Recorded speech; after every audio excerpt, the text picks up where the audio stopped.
বাবুকে দেখতে না পারার যে কষ্টটা, সেটা আসলে একজন মাই বোঝে। তোমরা অনেকেই আগে ভিডিওতে কমেন্ট করছো যে আপু আমাদের সাথে এমন হয়েছে, 2 মাস বাবুকে দেখি নাই। তোমাদের কমেন্টগুলো দেখে কিছুটা হলেও সাহস পাইছি। আর আজকে তো অনেক খুশি আমি, কারণ আজকে আমি 2 দিন পরে বাবুকে দেখতে যাচ্ছি। তো আজকে এই জন্য দেখো আমার মুখে হাসি হাসি একদম। আর এখন আমরা এই হসপিটাল থেকে এনামে শিফট হব, কারণ বাবু এনামের এনআইসিউতে। যেহেতু ডেটের আগে হয়েছে, এই জন্য কিছুদিন ওকে এনআইসিউতে রাখতে হবে ইনশাল্লাহ। তারপর তোমাদের দোয়ায় আল্লাহর রহমতে বাবু সুস্থ হয়ে যাবে। সবাই বাবুর জন্য এত এত দোয়া করছো, আমার জন্য এত এত দোয়া করছো। এরপর বাবু সুস্থ না হওয়া পারে, ইনশাল্লাহ বাবু সুস্থ হয়ে যাবে। এখনো তোমরা প্লিজ সবাই আমাদের বাবুটার জন্য দোয়া করবা, আমাদের রাজকন্যার জন্য সবাই দোয়া করবা। আল্লাহ যাতে ওকে সুস্থভাবে আমার বুকে ফিরিয়ে দেয়। এখনো পর্যন্ত ওকে কোলে নিতে পারি নাই, সেই কষ্টটা আসলে বলে বোঝানোর মতো না একজন মায়ের কাছে। ওকে এখনো পর্যন্ত আমি খাওয়াইতে পারিনি, অথচ নতুন মায়েরা জানো যে বাবুকে না খাওয়াইলে কত প্রবলেম হয়। সেখানে অন্য অন্য রুগীদের যে বাবুরা, তাদেরকে আমি খাওয়াচ্ছি, অনেকেরই ব্রেস্টে মিল্ক আসে নাই, যার জন্য ব্রেস্ট ফিডিং করাইতে পারে নাই। সেই বাবুদের আজকে আমি ব্রেস্ট ফিডিং করাইছি, কারণ আমার অসুবিধা হয়ে যাচ্ছিল। আর সেখানে আমার বাবুকে আমি এখনো খাওয়াইতে পারিনি। যাই হোক, যে বাবুগুলো খেতে পারতেছিল না ওদেরকে তো খাওয়াইতে পারছি। বাবুর বিছানাটা নিয়ে আসছিলাম, এখনো পর্যন্ত ওকে শোয়াইতে পারি নাই।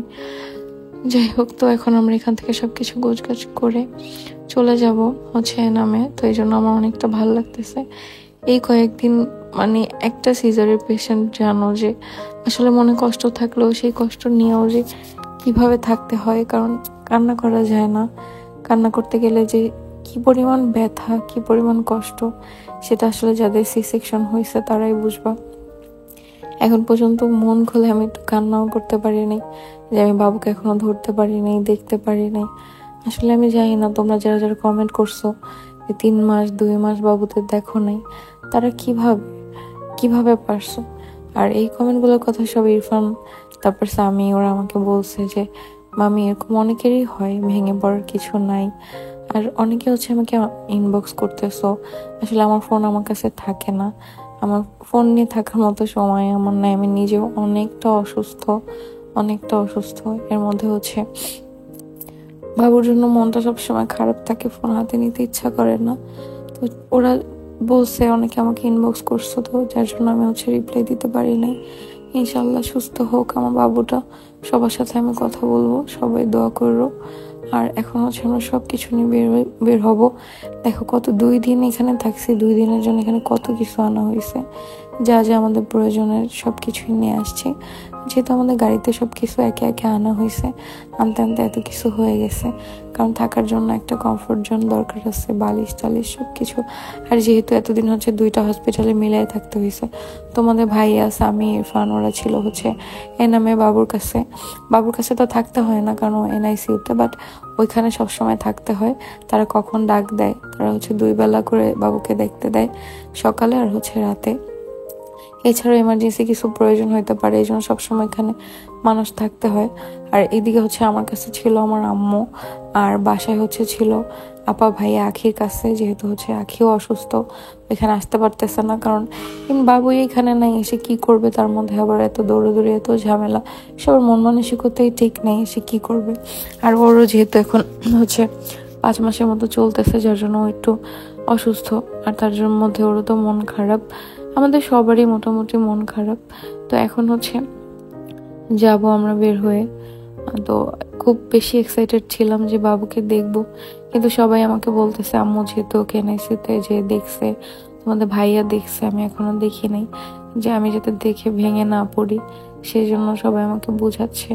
আমার আম্মু যে কি ট্রাই করতেছে যাতে আমি কখনো কান্না না করি, কান্না করলে আমি অসুস্থ হয়ে যাব, আমার সেলাইতে প্রবলেম হবে, সেই জন্য তোমাদের ভাইয়া তারপর আম্মু বরাবরই চেষ্টা করতেছে যাতে আমি কান্না না করি। আমি বাবুর কথা মনে করলে আমাকে অন্য কিছু দিয়ে ভুলানোর চেষ্টা করে, কিন্তু আমি তো মা, আমাকে কি ভুলানো এত সহজ। আমি ঠিকই 2-4 মিনিটের জন্য ওদের সাথে কথা বলি, আমি বুঝাই যে হ্যাঁ আমি ভুলে গেছি, কিন্তু আমার মনের মধ্যে থেকে কি আমার সন্তানের কথা কখনো আমি ভুলতে পারছি। তো এখন গাড়িতে যাব। তো যেহেতু হচ্ছে আমাদের গাড়িতেই যাব, তাই আজকে বলছো তোমাদের ভাইয়া হচ্ছে আমার সাথে বসবে, ড্রাইভ করবে না, তাই তোমাদের ভাইয়ার একটা ফ্রেন্ড হচ্ছে আজকে আমাদের গাড়ি ড্রাইভ করবে, তারপর আমরা হচ্ছে এনামে যাব। আর যেহেতু এই সাভার স্পেশালিস্ট থেকে হচ্ছে এনাম বেশি দূরে না, তো এখন তো কিন্তু এই সি সেকশনের পরে ওঠা তারপরে বসা এগুলোই যে এত কষ্ট, বিশ্বাস করবে না, শুধুমাত্র বাবুকে দেখার জন্য একদিনের মধ্যে নিজেকে জোর করে সুস্থ করছি, জোর করে দাঁড়াইছি। আমার সি সেকশনেও অনেক প্রবলেম হয়েছিল, যেখানে মানুষের হচ্ছে সময় লাগে হচ্ছে 40 মিনিট বা 45 মিনিট, আমার 2 ঘন্টার মতো টাইম লাগছিল। একটু কমপ্লিকেশন ছিল, যাই হোক আল্লাহ সেখান থেকে বাঁচায় আনছে, সেটাই অনেক কিছু। এক পর্যায়ে ওটিতে আমার মনে হয়েছিল আমি হয়তো বা বাঁচবো না, আল্লাহ বাঁচায় ফিরাইছে। এখন শুধু আমার সন্তানটাকে আমার কাছে ফিরিয়ে দিক, আমি এতটুকুই আল্লাহর কাছে চাই। তোমরা প্লিজ সবাই দোয়া করো। আর এখন হচ্ছে দেখো এখানে কত কিছু, সবকিছু এখন নিয়ে আমরা এনামে শিফট হব। তো যেহেতু আমরা হুট করে এখান থেকে যাচ্ছি, যাওয়ার পথে তোমাদের ভাইয়া হচ্ছে কেবিন বুক করতে পারে না, আর এনামে হচ্ছে একদমই কেবিন পাওয়া যায় না। আর আমরা যাচ্ছিলাম হচ্ছে এনআইসিউর আশেপাশে কোনো কেবিন নিতে, যাতে বাবুকে বারবার দেখতে পারি। আমি যেহেতু মা, আমার জন্য কোনো টাইম নেই, আমাকে যে কোনো সময় দেখতে দিবে তারা, কিন্তু বাবার জন্য তারপর অন্য কেউ দেখতে গেলে তাদের জন্য একটা টাইম করা আছে, সেই টাইম ছাড়া তারা দেখতে পারবে না। তো এই জন্য হচ্ছে আমরা দেখো চলে আসছি। তো তোমাদের ভাইয়া এনআইসির পাশে একটা কেবিন পাইছে, যেটা হচ্ছে নন এসি। আর আমি একদমই এসি ছাড়া থাকতে পারি না, কারণ আমার প্রচুর গরম। তো গরমের জন্য হচ্ছে একদমই সহ্য করতে পারি না, আর তো সেলাইয়ের মধ্যে আরও বেশি প্রবলেম হয়, যার জন্য হচ্ছে এই কেবিনটাও আমরা হচ্ছে শিফট করে ফেলবো। মানে জাস্ট এখন উঠতেছি, 1 ঘন্টা পরে হচ্ছে আমরা নতুন কেবিনে শিফট হব।